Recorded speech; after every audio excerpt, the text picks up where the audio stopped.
Chef Brian Tsao here, not your typical chef, and to celebrate the Lunar New Year, we're gonna be making some special pork and cabbage dumplings. If you can do me a favor, like this video, make sure you subscribe, hit that little button to the left bottom corner or left, I'm not sure, you get the idea. What makes these dumplings so special, you ask? Well, I lived in northern China, specifically Beijing, for 6 years. This is a recipe you are not gonna be able to get anywhere else because, well, typically there is no recipe. I had to stand next to an old Chinese lady and have her show me exactly how much of everything she put inside. Otherwise, the recipe would be a little bit of this, a little bit of that, some of this, some of that. Maybe you can use this, maybe you can use that. I've brought it to you today, properly measured out for you to replicate back at home. I have cooked a lot of dishes through the course of my 16-year career. Whether it was the winning dish on the show Beat Bobby Flay, where I was the only winner for season 1, or in the kitchen of Beauty in Essex, where I was the head chef, for me, making dumplings is a lot more than just tradition. It's a family affair. Before we do anything, the very first thing we're gonna have to do is make the dough.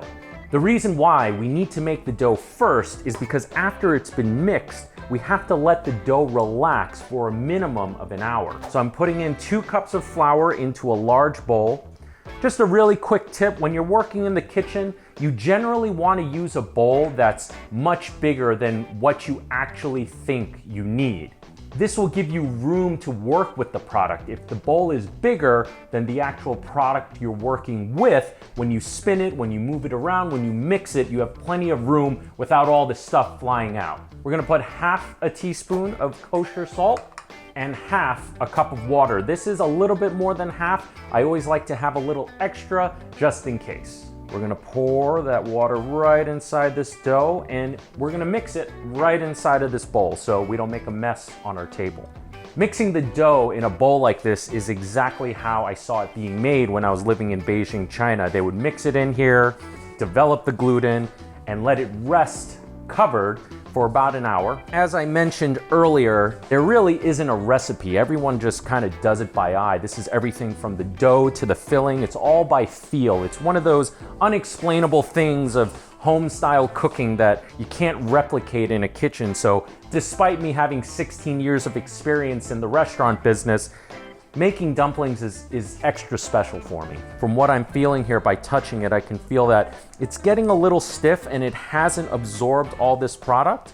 So I'm actually gonna punch this down and just add in a touch more water, not much, not much. The way you know your gluten is developing properly is when you squeeze the dough, does it return back to its shape? And you can see I'm squeezing it and it doesn't really return back to its original shape, so I know that I need to give this a little bit more development. Now you can also do this in the mixer, it'll be much quicker and easier, but this is authentic dumplings shown to me by old Chinese ladies. I'm not gonna dishonor them by bringing a mixer into the picture. Everything's absorbed out of the bowl, and now you can see it's starting to return back to its original shape when I squeeze it, so it means I'm getting good gluten development. Punch that dough, it's returning to its original shape, or almost, so I know this dough is pretty much ready. We're gonna put this into the bowl and I'm gonna cover it and come back to it an hour later. While we're waiting for the dough to rest, we can start making our filling. Earlier, I already chopped up my cabbage. I'll show you that B-roll right now. Just note that this is a bit more cabbage than what it shows in the recipe. That's because, well, I have to make extra for the entire family. This is probably the easiest part because all we have to do is add in our pork and all the other ingredients. It's pretty much that easy. I just added the scallion, putting in some chopped ginger, which I also minced up earlier in the day, soy sauce, sesame oil, and this right here is probably a completely and totally underrated ingredient. What ingredient do you ask that is? It's not soy sauce, it's not ginger, it's not scallion. Those aren't secrets anyway. The secret I'm showing you right now, that secret is white pepper powder. In it goes. A little bit goes a long way, so you definitely want to be careful about this. We're gonna put in a little bit of rice wine. Finally, we're gonna crack 2 eggs in there. The eggs act as a binding agent. Now we mix it up. I'm gonna just do it by hand. We wanna just keep mixing until all the ingredients are incorporated together. I can smell the ginger, the rice wine, the white pepper, the sesame oil. That is ready to go. And we're gonna put this into the fridge. For me, making dumplings is a family affair, so it means, for me, our dough has now rested for an hour. It's been covered so it doesn't form a skin. I just have some all-purpose flour here. I'm gonna line our tray. Just a little bit of flour, just enough to work with it.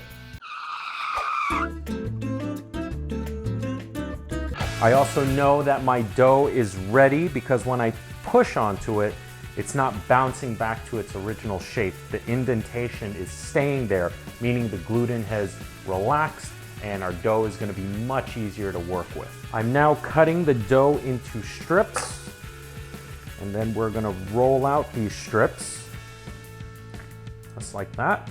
So now we're cutting this dough into pucks.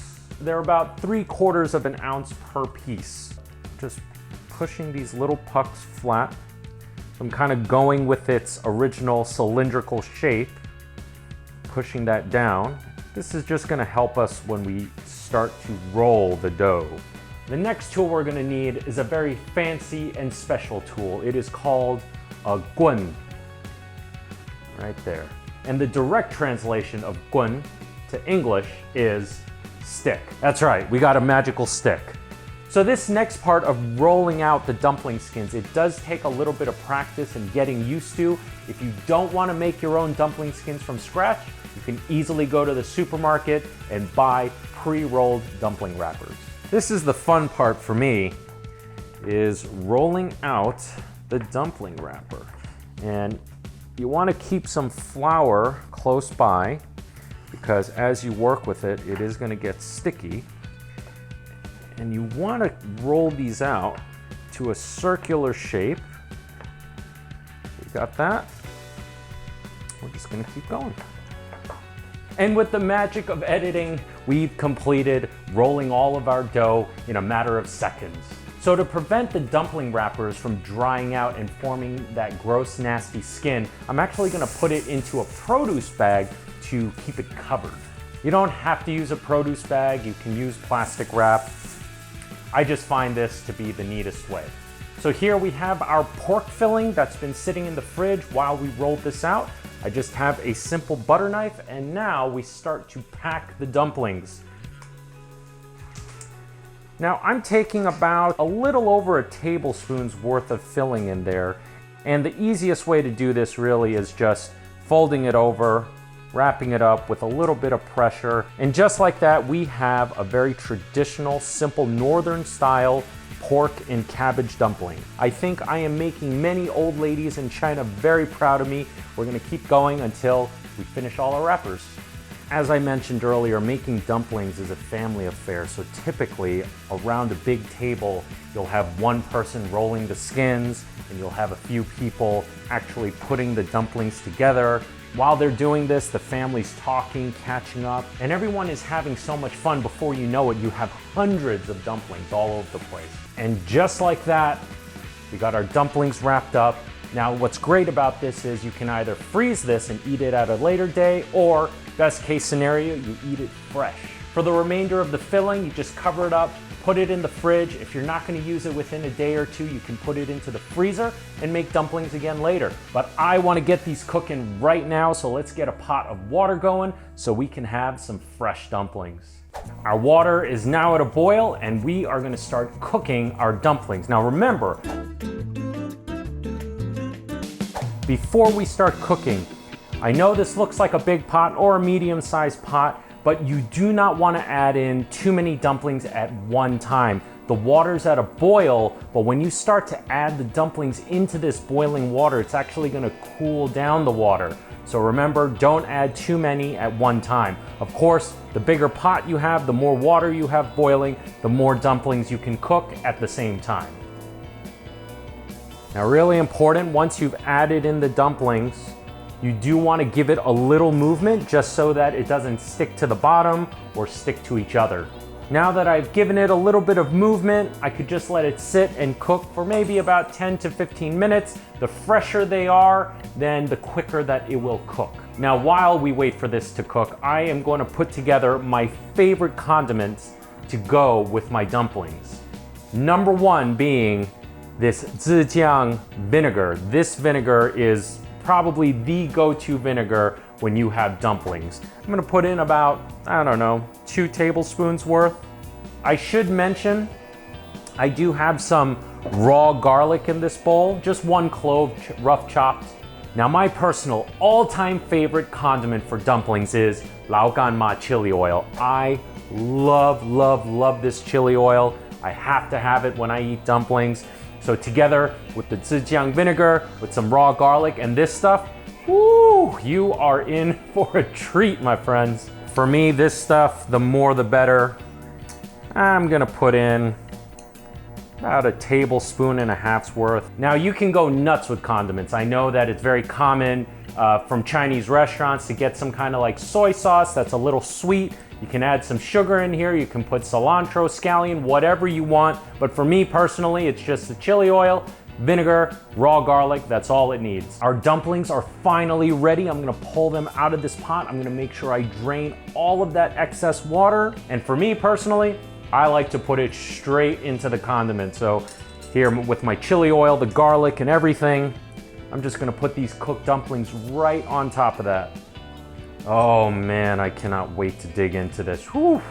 This is looking freaking delicious. We're not done yet. Let's garnish this a little bit. All right, we got some fresh scallion on there. We got some beautiful colors of the red with the chili oil. We got the scallions. Let me give you a little close-up shot of this. Let's get a little GoPro action going on here. Look at that. Oh my goodness, I cannot wait to dig into this. And you know what? I'm gonna have a bite for the camera right now. I got a piece here with a lot of chili oil. Let's take a bite into this. Oh my gosh. This is transporting me right back to my days in Beijing. I hope you had just as much fun as I had making these dumplings. I hope you share it with your friends, your family. Like I said, you can make a bunch of them, freeze them, and eat them for later. Guys, I am Chef Brian Tsao, not your typical chef, and I'll see you really soon.